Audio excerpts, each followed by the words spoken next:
एक बार फिर से मैं राहुल शर्मा सक्सेस मंत्रा के यूट्यूब चैनल पर आपका स्वागत करता हूं। तो हम कैलेंडर में लास्ट पढ़ रहे थे और लास्ट हमने दोनों चीज़ें सीखी थी। हम किसी चीज़ को डायरेक्ट कैसे करेंगे या फिर हम किसी चीज़ को कॉन्सेप्ट से कैसे करेंगे, दोनों चीज़ हमने सीख ली थी। तो जो डायरेक्ट हम चीज़ों को कर रहे थे उसको एक क्वेश्चन हम और ले लेते हैं, उसके बाद में हम चीज़ों को आगे बढ़ाएंगे। ठीक है, यहाँ एक बात ध्यान रखिए, मैंने आपको बताया था कि हम जो यूज कर रहे हैं वो 033 वाला कॉन्सेप्ट है। 033, 614, 625, 035 ये जो है वो नॉर्मल ईयर का कोड है। और जो लीप ईयर का कोड जो बनाते हैं उसमें 0 की जगह 6 हो जाता है, 3 की जगह 2 हो जाता है, बाकी सब सेम रहता है। ठीक है, और मैंने आपसे कहा था कि अगर इसमें कोई प्रॉब्लम हो आपको, ऐसा क्यों होता है, तो आप मुझे कमेंट बॉक्स में लिखें। और ऐसा कोई आपका मैसेज नहीं आया, इसीलिए फिर मैं इस पर आगे बढ़ता हूँ। मैं ये मान के चलता हूँ कि आपको सारी चीज़ें क्लियर होंगी। जैसे हम क्वेश्चन ले रहे थे और हमने क्वेश्चन, बहुत सारे क्वेश्चन लिए भी थे, हम एक क्वेश्चन ले भी लेते हैं, एक और क्वेश्चन ले लेते हैं। जैसे मान लीजिए हम बात करते हैं कि 16 नवंबर 1954 को कौन सा दिन था। अब आप, मैंने कहा था कि जिस तरीके से क्वेश्चन को हम बोल रहे हैं उसी तरीके से सॉल्व करेंगे। और हमारे पास कितनी चीज़ें थी, मंथ कोड था, ईयर कोड था और जो है यहाँ पे डे कोड था। तो 16 नवंबर 1954 को हम डायरेक्ट कैसे करेंगे, वो मैंने आपको बताया था कि 16 नवंबर का मंथ कोड ले लेंगे। तो नवंबर का मंथ कोड कितना है, 3, 1900 का 1, 54 ले लेंगे और लास्ट जो 2 डिजिट हैं इसमें 4 का डिवाइड कर दीजिए, 4 एकन 4 और 4 3 12। ठीक है, तो यहाँ से 13 लीप ईयर आ गए और इन सबको जोड़ेंगे, 6 और 3 9 और 1 10 और 14, 14 और 3 कितना 17 का 7 5 5 6 7 1 8 हो जाएगा 87। और इसमें डिवाइड हम 7 से कर देंगे तो 7 एकन 7, 1 और 7 दूनी 14। कितना बच रहा है यहाँ से 3, और 3 जो बचता है तो 3 नंबर पे क्या आया था, हमने बताया था कि 1 पे संडे होगा, 2 पे मंडे, 3 पे क्या होगा, ट्यूसडे। तो हमारा आंसर क्या होगा, ट्यूसडे। तो 16 नवंबर 1854 को क्या होगा, ट्यूसडे होगा। इस तरीके से आपको जल्दी करना है कि 16 नवंबर का 3, 1900 का 1, लास्ट के 2 डिजिट लेंगे और इसमें 4 का भाग देके लीप ईयर लेंगे और सबको ऐड करेंगे 87, 7 का डिवाइड करेंगे, रिमाइंडर 3 और रिमाइंडर 3 आया तो उस पर क्या आता है, ट्यूसडे। बात खत्म हो गई।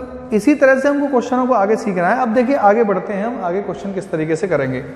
ठीक है, देखिए अब एक क्वेश्चन यहां से बनता है, बात को समझने की कोशिश करिए। अब आगे एक क्वेश्चन यहां से बनता है कि जून 1973 में ऐसे कितने दिन थे जो 5 बार आए। इस क्वेश्चन को बड़े अच्छे से समझने की कोशिश करेंगे आप कि जून 1953 में ऐसे कितने दिन थे जो 5 बार आए। मतलब जून 1953 में वो दिनों की बात कर रहा है, कौन कौन सा दिन जो है वो 5 बार आया था जून के महीने में 1973 में। यहां से आप एक बात समझेंगे कि 5 बार आए। आप कहेंगे हमें कैसे पता कि कौन कौन से दिन 5 बार आए। इसमें ध्यान रखिए, हमेशा 5 बार पे ही आता है क्वेश्चन और वो आपसे कहेगा कि जून 1973 में ऐसे कितने दिन थे जो 5 बार आए। या आपसे पूछ सकता है कि ऐसे 5 दिन कौन से हैं जून 1973, ऐसे दिन कौन से हैं जून 1973 में जो फिर जो है 5 बार आएंगे। ऐसा मतलब कोई भी भाषा को थोड़ा सा घुमा सकता है एग्जाम में, ऐसी कोई जरूरी नहीं है। लेकिन आपको ये बात पता होगी कि वो 5 बार पूछना चाह रहा है कौन से दिन है जून 1953 में, जून 1973 में। यहां से एक बात समझिए, मैं आपको डायरेक्ट बता रहा हूं, नहीं समझ में आए तो फिर मैं कह रहा हूं कि आप फिर कमेंट में लिख सकते हैं कैसे हुआ, तो मैं आपको और डिटेल समझा दूंगा। क्योंकि सारी चीज़ों को बहुत ज़्यादा डिटेल में चलेंगे तो इस ऑनलाइन के उसमें वो थोड़ा सा लेंदी पड़ जाएगा और बहुत सारी वीडियोस हो जाएंगी। हो सकता है कि आप परेशान होने लग जाएंगे, इतना मतलब लेंदी, इतना डिटेल, इतना बड़ा कैलेंडर कैसे पढ़ रहे हैं हम। इसलिए चीज़ों को मैं डीप और डिटेल जा रहा हूँ, लेकिन बहुत ज़्यादा भी नहीं जा रहा। लेकिन फिर भी आपको लगता है कि ऐसा क्यों है तो मैं इसमें और डिटेल चला जाएंगे, कोई दिक्कत वाली बात नहीं है। ठीक है, तो जो महीना 31 दिन का होता है उसमें पहले 3 दिन 5 बार आते हैं। जो महीना 30 दिन का होता है उसमें पहले 2 दिन 5 बार आते हैं। जो महीना 29 दिन का होता है उसमें पहला एक दिन 5 बार आता है, और जो महीना 28 दिन का होता है उसमें सभी दिन 4 बार आते हैं। ठीक है, कोई 28 का जो महीना होगा उसमें सभी दिन कितनी बार आएंगे? 4 बार आएंगे। 29 का जो महीना होता है उसमें सभी दिन कितनी बार आते हैं? 1 बार। पहला दिन 1 बार आता है, बाकी सभी दिन 4 बार आएंगे। जो महीना 30 का है उसमें पहला दिन 2 बार आएगा, पहले दो दिन 5 बार आएंगे, बाकी सब 4 बार आएंगे। 31 का जो महीना होता है पहले 3 दिन 5 बार आएंगे, बाकी सब 4 बार आएंगे। ऐसे ही वो कह रहा है जून 1973 में ऐसे कितने दिन थे जो 5 बार आए। तो इसका आप आंसर दे सकते हैं कि जून का जो महीना होता है उसमें 30 दिन होते हैं, और 30 दिन होते हैं तो पहले 2 दिन 5 बार आएंगे। तो इसका आंसर क्या होगा? 2। इसका अगर मैं आंसर की बात करूंगा तो इसका आंसर क्या निकल के आएगा? 2 निकल के आएगा कि जून 1973 में ऐसे कितने दिन थे जो 5 बार आए। तो आंसर क्या आएगा? 2। यहां तक तो इजी है, कितने दिन थे। मैं आपसे कह दूंगा दिसंबर 1973 में ऐसे कितने दिन थे जो 5 बार आए, तो आप कहेंगे सब 3 दिन थे। मैं आपसे कहूँ जनवरी 1973 में ऐसे कितने दिन थे जो 5 बार आए, तो आप कहेंगे सब 3 दिन थे। मैं आपसे कह दूंगा कि मान लीजिए फरवरी 1973 में ऐसे कितने दिन थे, तो आप कहेंगे सब 1973 जो है वो एक साधारण वर्ष है, इसलिए 28 का फरवरी होगा और सभी दिन 4 बार आएंगे।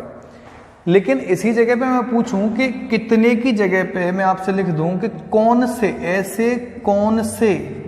ऐसे कौन से दिन थे जो 5 बार आए। अगर ऐसा हम करते हैं तो यहाँ थोड़ी सी प्रॉब्लम आपके लिए होगी कि कौन से दिन 1973 में 5 बार आए, तो वो सभी दिन निकालने पड़ेंगे कौन से आए। तो आप ये तो जानते हैं कि 31 का महीना है तो 2 दिन आएंगे 5 बार, लेकिन कौन से वाले 2 दिन? कि पहले 2 दिन, यानी कि जो 1 जून का दिन होगा और 2 जून का दिन होगा वही जो है 5 बार आएंगे, बाकी सभी 4 बार आएंगे। तो हम एक काम करते हैं कि क्यों ना हम 1 जून 1973 को दिन निकाल लें। तो 1 जून 1973 का दिन और 2 जून 1973 का दिन, वो दोनों ही तो 5 बार आएंगे, बाकी सब तो 4 बार आएंगे। तो फिर देखिए वही कॉन्सेप्ट आ गया, वही दिन निकालना पड़ गया। इसीलिए मैंने आपसे कहा था कि उसको अच्छे तरीके से समझ लें। तो 1 जून का क्या होता है? जनवरी, फरवरी, मार्च, अप्रैल, मई, जून, यानी कि 4 होता है। 1900 का 1 होता है 73, और 73 में हम जो है 4 का भाग देंगे, तो 4 एकन 4, 3 और 4 अट्ठे 32, तो कितना आ रहा? 18। अब इन सबको जोड़ेंगे, 8 और 10 और 14 और 3 कितना हो जाएगा? 17, 7 1 17 18 9 97, और 97 में हम 7 का डिवाइड करेंगे, 7 एकन 7, 2 और 7 3 21, कितना बच रहा है? 6। और 6 नंबर पे क्या आता है?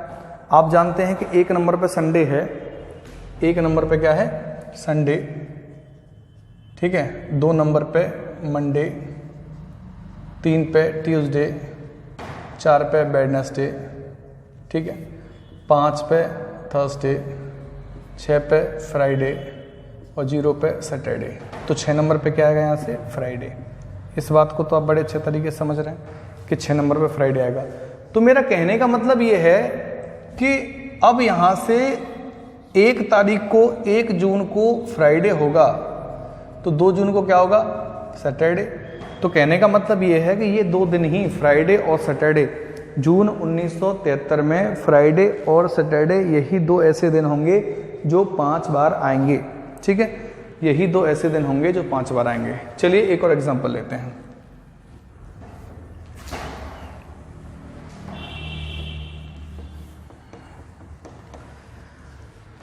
जून 1973 के बाद में हम बात करते हैं, मान लीजिए अप्रैल 1839 की। अप्रैल 1839 में ऐसे कौन से दिन थे जो 5 बार आए? और आप जानते हैं कि अप्रैल का मतलब होता है 30 दिन, ठीक है। तो 30 दिन यानी पहले 2 दिन 5 बार आएंगे। पहले 2 दिन का मतलब है 1 अप्रैल वाला दिन और 2 अप्रैल वाला दिन, यही तो आएंगे 5 बार।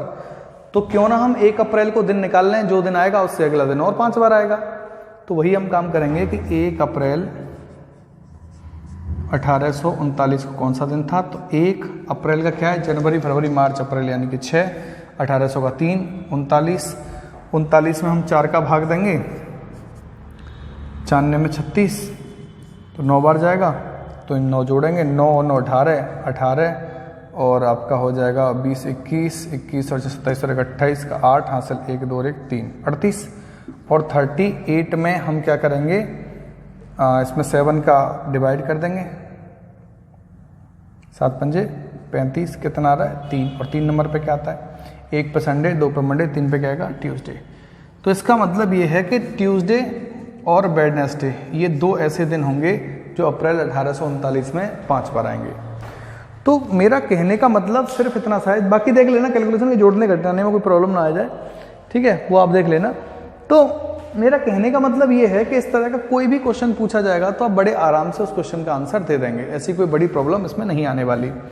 क्योंकि हमें करना ही क्या है कि अप्रैल 1839 में ऐसे कौन से दिन थे, तो आपको देखना है कि अप्रैल का जो महीना है, अप्रैल के महीने में आप जानते हैं 30 दिन होते हैं, 30 दिन होते हैं, 2 दिन 5 बार आएंगे, पहला 1 अप्रैल वाला और 2 अप्रैल वाला। तो 1 अप्रैल 1839 को हम दिन निकाल दें, 1 अप्रैल 1839 को दिन निकाल देंगे तो क्या आएगा, 3 नंबर पे ट्यूसडे, तो 1 नंबर पे ट्यूसडे आएगा तो 2 नंबर पे वेडनेसडे आएगा, तो पहली तारीख और दूसरी तारीख वाला दिन ही तो 5 बार आएगा, ठीक है। तो आराम से कर लेंगे। एक और एग्जाम्पल ले लेते हैं हम,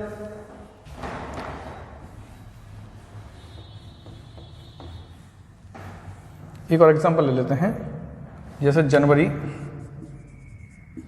2020 में ऐसे कौन से दिन थे जो 5 बार आए। अब 2020 जो है वो लीप वर्ष है, तो हम क्या करेंगे कि जनवरी है तो जनवरी में 3 यानी पहले तारीख वाला, दूसरी तारीख वाला, तीसरी तारीख वाला, क्योंकि जनवरी 31 दिन का होता है, 31 दिन का होता है। तो अब यहाँ पे हम क्या निकालेंगे, 1 जनवरी 2020, 1 जनवरी 2020 को कौन सा दिन, ऐसे कौन से दिन थे जो 5 बार आए। तो पहले 3 दिन 5 बार आएंगे, तो 1 जनवरी को दिन निकालेंगे, उससे अगला दिन प्लस उससे भी अगला दिन, यही तो 5 बार आएंगे। तो 1 जनवरी का कोड कितना है, अब देखो यहाँ से लीप वर्ष है तो कितना लेंगे 6, जनवरी 2000 का हो जाएगा 0, सॉरी हाँ 2000 का क्या हो जाएगा 0, 20 लास्ट 2 डिजिट और 4 पंजे 20, ठीक है। यानी कि हमने डेट ले ली, डेट के बाद में मंथ कोड ले लिया, फिर ईयर कोड ले लिया, फिर लास्ट 2 डिजिट ले लिए, और उसके बाद हमने क्या किया कि इसमें 5 4 से भागे, 4 पंजे 20, तो कितना हो जाएगा 5। तो 6 और 5 11 और 1 12 का 2 हासिल 1 2 1 कितना हो गया 3, तो कितना हो गया 32। अब हम क्या करेंगे कि यहाँ जो 32 आ रहा है उसमें 7 का डिवाइड करेंगे, 7 4 28, ठीक है, तो कितना बचा 4। अब 4 बचा तो 4 पे क्या आता है वेडनेसडे, और 4 पे वेडनेसडे आएगा तो इसका मतलब वेडनेसडे, थर्सडे और फ्राइडे। तो वेडनेसडे, थर्सडे और फ्राइडे ये 3 ऐसे दिन होंगे जो जनवरी 2020 में 5 बार आएंगे। हमेशा क्वेश्चन 5 बार पे ही पूछा जाता है, समझ रहे हैं बात को, क्योंकि इनको छोड़ के जितने मैंने बताए हैं कि जो महीना 31 का है पहले 3 दिन 5 बार आएंगे। अब आप जानते हैं कि 5 बार को छोड़ के बाकी तो सब 4 बार आने हैं, उनको पूछेगा क्यों। 2 दिन 30 में 5 बार आते हैं तो उनको छोड़ के बाकी सब 4 बार आएंगे, तो इन पर पूछेगा ही क्यों, तो 5 बार पे आता है, ठीक है। चलिए आगे बढ़ते हैं, तो चलिए फिर आगे बढ़ते हैं हम इससे अगले क्वेश्चन पे।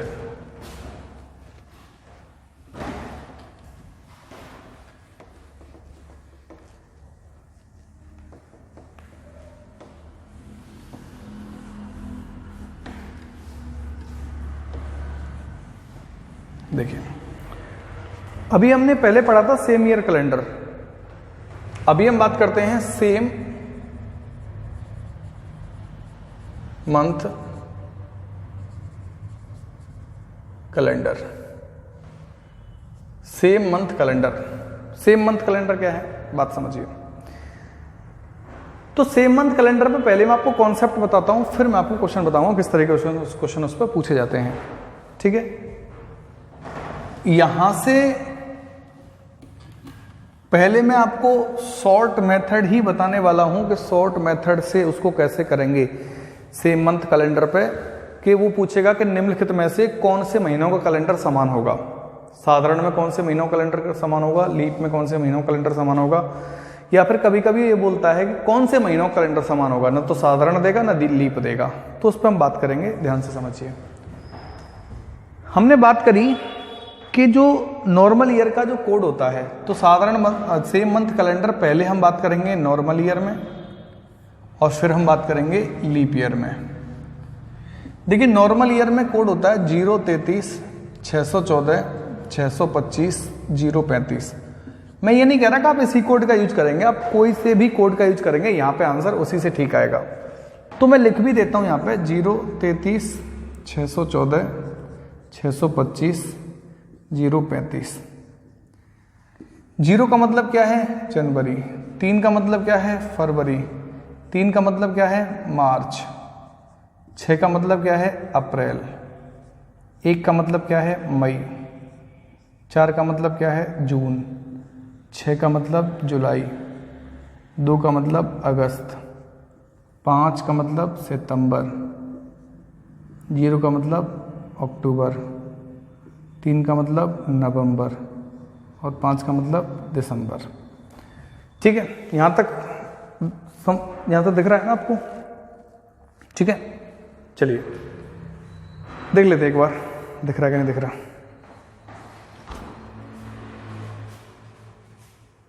ठीक है, दिख रहा है। ऐसे ही अब हम बात करेंगे कि कौन कौन से महीनों कैलेंडर समान होगा। देखिए, जनवरी का कोड 0 है, तो यहां से अक्टूबर का कोड भी 0 है। जनवरी का कोड 0 है और अक्टूबर का कोड भी 0 है। तो कहने का मतलब यह है कि जनवरी का कैलेंडर और अक्टूबर का कैलेंडर दोनों समान होंगे। जनवरी का कैलेंडर, अक्टूबर का कैलेंडर दोनों समान होंगे। ठीक है, यानी साधारण वर्ष में जो दिन और तारीख जनवरी के कैलेंडर में होंगे वही दिन और तारीख अक्टूबर के कैलेंडर में होंगे। अब आप एक बात सोच रहे होंगे कि साहब जनवरी और अक्टूबर, नहीं यहाँ तक तो ठीक है, यहाँ कुछ नहीं सोचेंगे आप।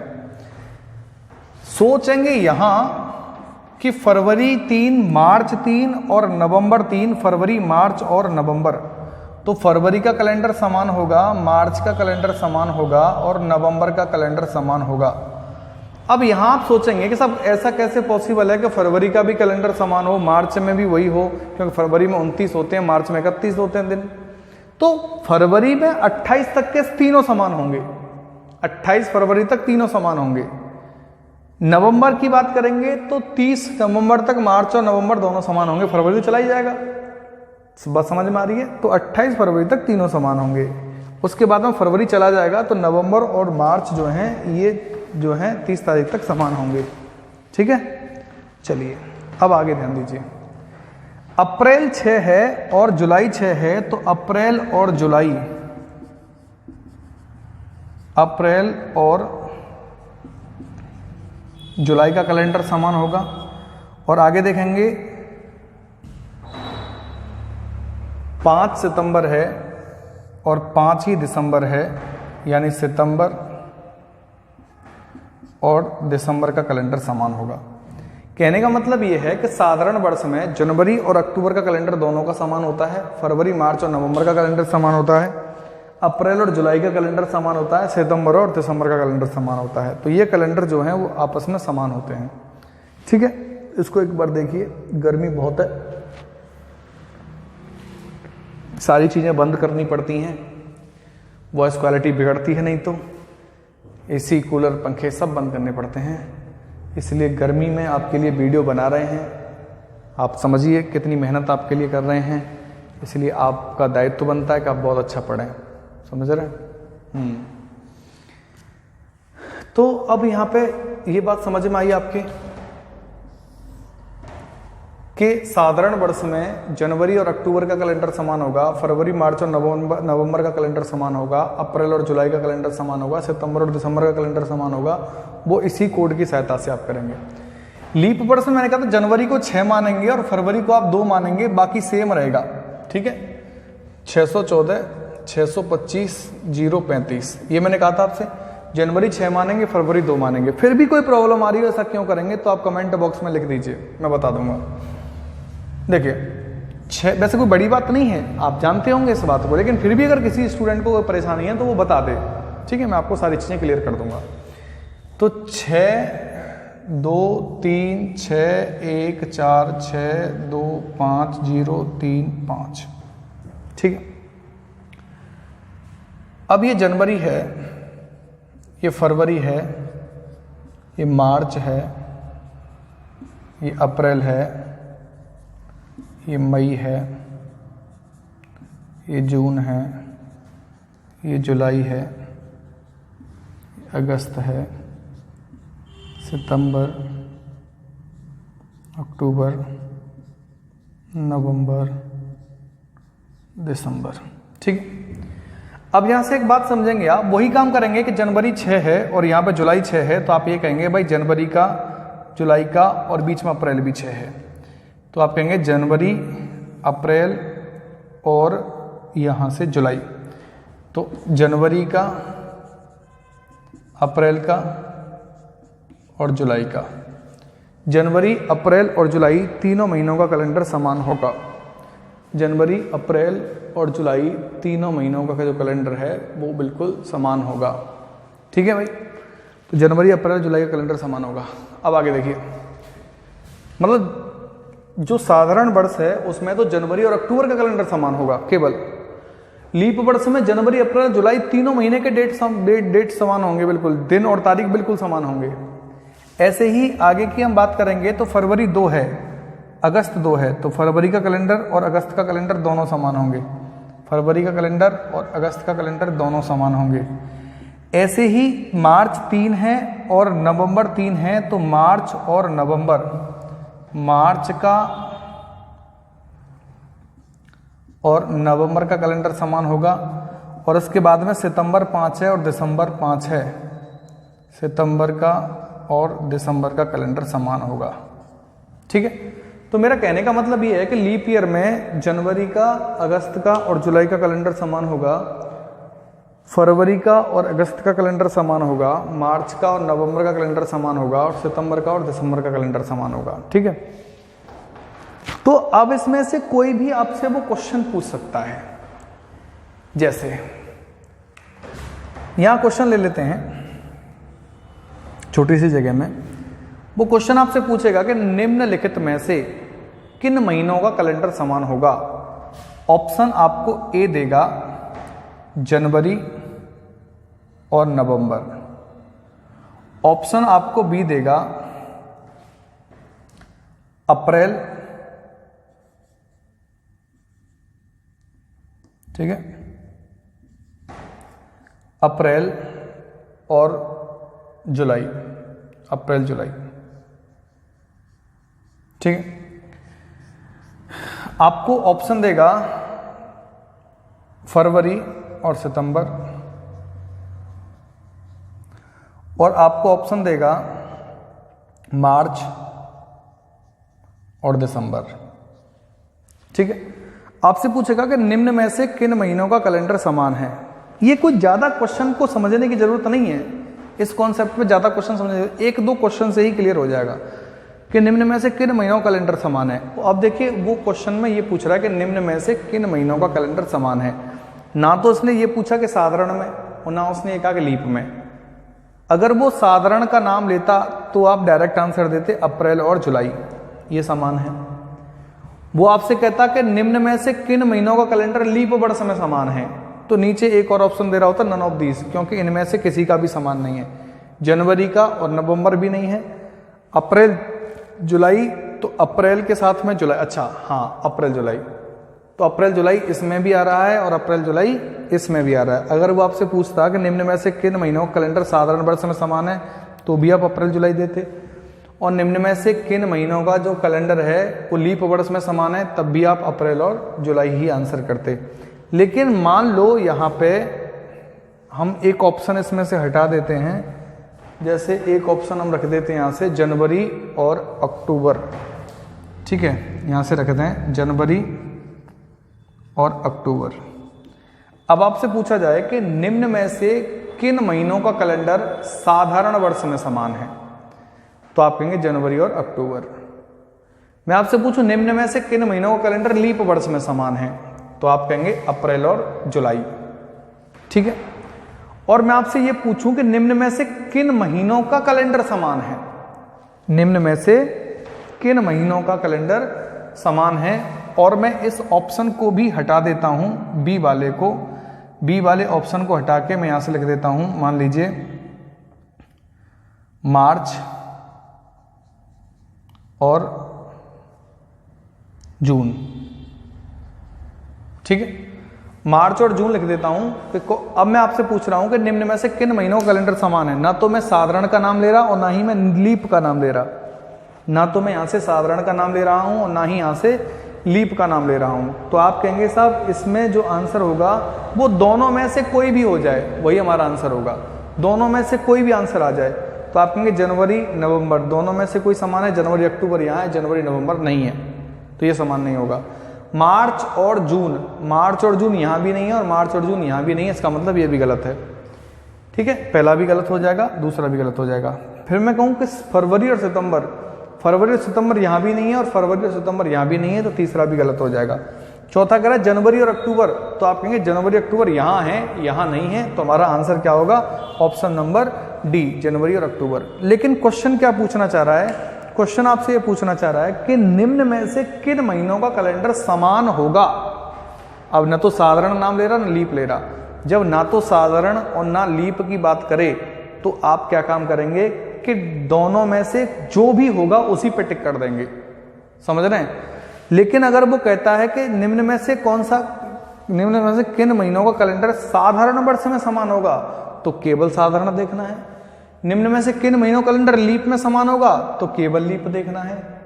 और अगर वो कहता है कि निम्न में से किन महीनों का कैलेंडर समान होगा, ना साधारण का नाम ने ना लीप का, तो दोनों देखने हैं बस।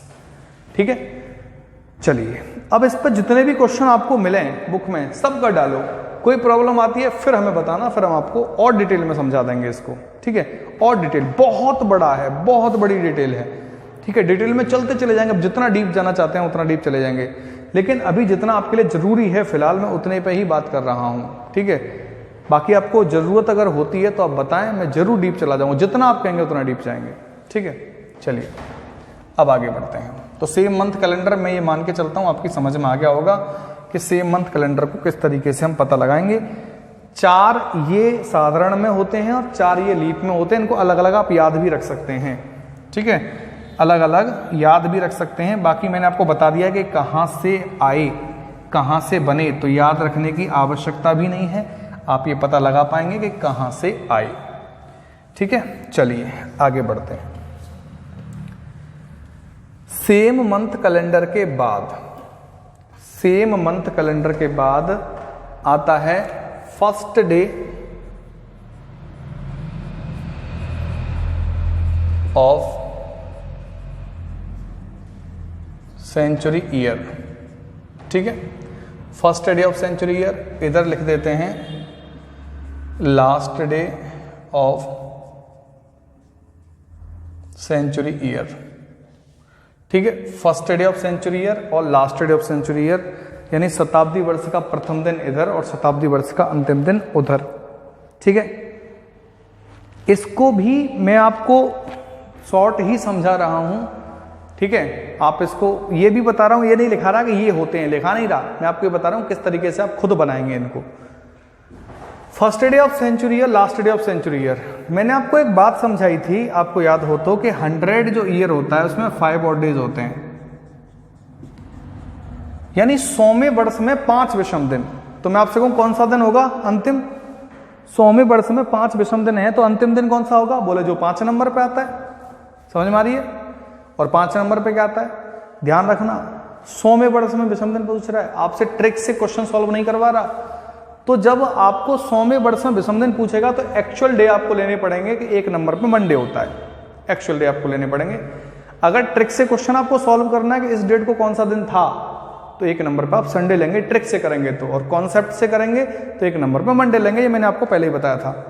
तो 1 नंबर पे मंडे होगा, तो मंडे के बाद में दूसरे नंबर पे क्या होगा? ट्यूसडे। ट्यूसडे के बाद में वेडनेसडे। ठीक है, तो 1 नंबर पे मंडे, 2 पे ट्यूसडे, 3 पे वेडनेसडे, 4 पे थर्सडे, 5 पे फ्राइडे। तो कहने का मतलब यह है कि फ्राइडे इसका आंसर होगा। ठीक है, ऐसे में कहता हूं 200वें वर्ष में, यहां से हम बात करें कि 200वें वर्ष में, तो आप कहेंगे इसमें 3 ऑड डेज होते हैं। तो 1 नंबर पे संडे, 2 पे मंडे, 3 पे क्या हो जाएगा? ट्यूसडे। समझ रहे? तो 200वें वर्ष का अंतिम दिन क्या है? ट्यूसडे। तो कहने का मतलब ये है कि 100, 200, 300, 400 इन पे हमने विषम दिन जो निकाले थे वो किसी भी शताब्दी वर्ष के अंतिम दिन ही तो थे। तो अंतिम दिन ही तो थे। तो last day of century year पे हम केवल यही तो लिख सकते हैं कि 5 3 1 0, 100 वर्षों में 5 विषम दिन, 200 में 3, 300 में 1 और 400 में 0। ठीक है, और इन्हीं से बना है ये, हम एक कोड मान लेते हैं कि last day of century year का कोड ये है, जिससे आप याद रखेंगे। इन्हीं के आधार पर कोड बना यहां से 1642, इसी के आधार पर बना। वो मैंने पहले बना लिया है, इसीलिए मैंने आपको डायरेक्ट बता दिया है, आपको बनाने की जरूरत नहीं है। अब देखो 1642 से हम निकालेंगे तो ये है फर्स्ट डे, पहली सेंचुरी ईयर जो है उसका पहला दिन क्या था। ठीक है, first day of century year. ठीक है, प्रथम शताब्दी, फर्स्ट सेंचुरी, फर्स्ट सेंचुरी, पहली शताब्दी का पहला दिन क्या था? 1 नंबर पे मंडे। ठीक है, और अंतिम क्या था? 5 नंबर पे फ्राइडे। समझ में आ रही है बात कि पहली शताब्दी वर्ष का पहला दिन मंडे था और अंतिम दिन क्या था? फ्राइडे। दूसरी शताब्दी वर्ष, दूसरी शताब्दी वर्ष, अब मुझे एक बात बताएं कि पहली शताब्दी वर्ष का अंतिम दिन शुक्रवार है, तो दूसरी शताब्दी का पहला क्या होगा? आप कहेंगे पहली का अंत हुआ, अगले दिन दूसरे की शुरुआत हो जाएगी, तो दूसरी शताब्दी का पहला क्या होगा? क्या आप कहेंगे शनिवार होगा, और शनिवार क्या पे आता है? 6 पे। इसलिए मैंने पहले ही सेट कर दिया है 1642। तो second century year, second century year का फर्स्ट डे क्या है? सैटरडे। तो लास्ट डे क्या है? तो आप कहेंगे वेडनेसडे, 3 नंबर पे वेडनेसडे। अब सेकेंड सेंचुरी ईयर का लास्ट डे वेडनेसडे है, तो थर्ड सेंचुरी ईयर का फर्स्ट डे क्या होगा? तो आप कहेंगे वेडनेसडे से एक आगे थर्सडे होगा। इसलिए मैंने पहले से ही 4 लिख रखा है कि थर्सडे होगा, यानी थर्ड सेंचुरी ईयर, तीसरी शताब्दी वर्ष का पहला दिन थर्सडे है, तो अंतिम दिन क्या होगा? अंतिम दिन मंडे होगा 1 पे। तो तीसरी शताब्दी वर्ष का पहला दिन थर्सडे है और लास्ट डे क्या है? मंडे। ऐसे चौथी शताब्दी वर्ष की बात करेंगे तो पहला दिन क्या होगा? Fourth day, fourth century year.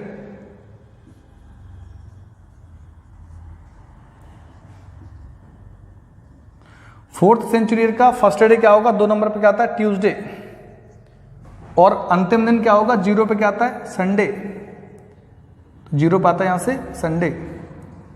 तो मेरा कहने का मतलब यह है कि पहली शताब्दी वर्ष का प्रथम दिन जो है वो मंडे होगा, तो लास्ट डे क्या होगा? फ्राइडे। सेकेंड सेंचुरी का फर्स्ट डे सैटरडे होगा, तो लास्ट डे क्या होगा? वेडनेसडे। थर्ड सेंचुरी का फर्स्ट डे थर्सडे होगा, तो लास्ट डे क्या होगा? मंडे। और फोर्थ सेंचुरी का फर्स्ट डे ट्यूसडे होगा, तो लास्ट डे क्या होगा? संडे। अब मैं आपसे कहूँगा 5वीं शताब्दी वर्ष का पहला दिन बताएं, तो आप कहेंगे संडे से एक ज़्यादा होगा। तो कहने का मतलब ये 5वीं शताब्दी वर्ष का पहला दिन मंडे होगा, तो अंतिम क्या होगा? फ्राइडे। और 6वीं शताब्दी वर्ष का पहला क्या होगा? सैटरडे, अंतिम क्या होगा? वेडनेसडे। 7वीं शताब्दी वर्ष का पहला क्या होगा? थर्सडे, अंतिम क्या होगा? मंडे। 8वीं शताब्दी वर्ष का पहला क्या होगा? ट्यूसडे, अंतिम क्या होगा? संडे। और फिर 9वीं शताब्दी वर्ष का पहले फिर मंडे, अंतिम फिर फ्राइडे। फिर 10वीं शताब्दी, 11वीं शताब्दी, 12वीं शताब्दी, 13वीं शताब्दी, 14वीं शताब्दी, 15वीं शताब्दी, 16वीं शताब्दी, 17वीं शताब्दी, 18वीं शताब्दी, 19वीं शताब्दी, 20वीं शताब्दी, यानी ऐसे ही रिपीट होता रहेगा। तो मेरा कहने का मतलब सिर्फ इतना सा है कि किसी भी शताब्दी वर्ष का प्रथम दिन इन चारों में से ही कोई होगा, और किसी भी शताब्दी वर्ष का अंतिम दिन इन चारों में से ही कोई होगा। किसी भी शताब्दी वर्ष का प्रथम दिन इन चारों में से ही कोई होगा, और किसी भी शताब्दी वर्ष का अंतिम दिन इन चारों में से ही कोई होगा। एक बात याद रखिए, मंडे जो है वो किसी भी शताब्दी वर्ष का प्रथम दिन भी हो सकता है, और मंडे किसी भी शताब्दी वर्ष का अंतिम दिन भी हो सकता है। इस पर क्वेश्चन पूछा जाता है कि ऐसा कौन सा दिन है जो किसी भी शताब्दी वर्ष का प्रथम दिन भी बन सकता है और वो अंतिम दिन भी बन सकता है। तो आप कहेंगे सब ऐसा दिन मंडे है जो पहला भी बन सकता है और अंतिम भी बन सकता है। मैं आपसे पूछूं निम्न में से कौन सा, क्वेश्चन दे दें कि निम्न में से कौन सा शताब्दी वर्ष का प्रथम दिन होगा, ठीक है। और ए ऑप्शन दे दूं फ्राइडे, बी ऑप्शन यहां से दे दूं मैं थर्सडे, सी ऑप्शन दे दूं वेडनेसडे, और डी ऑप्शन दे दूं संडे। तो कौन सा होगा? निम्न में से कौन सा शताब्दी वर्ष का प्रथम दिन होगा? तो आप कहेंगे प्रथम दिन इनमें से ही कोई होगा, तो फ्राइडे है इनमें से? नहीं है। थर्सडे है? बिल्कुल है। वेडनेसडे है? बिल्कुल नहीं है। संडे है? बिल्कुल नहीं है। तो कहने का मतलब ये थर्सडे हमारा आंसर होगा।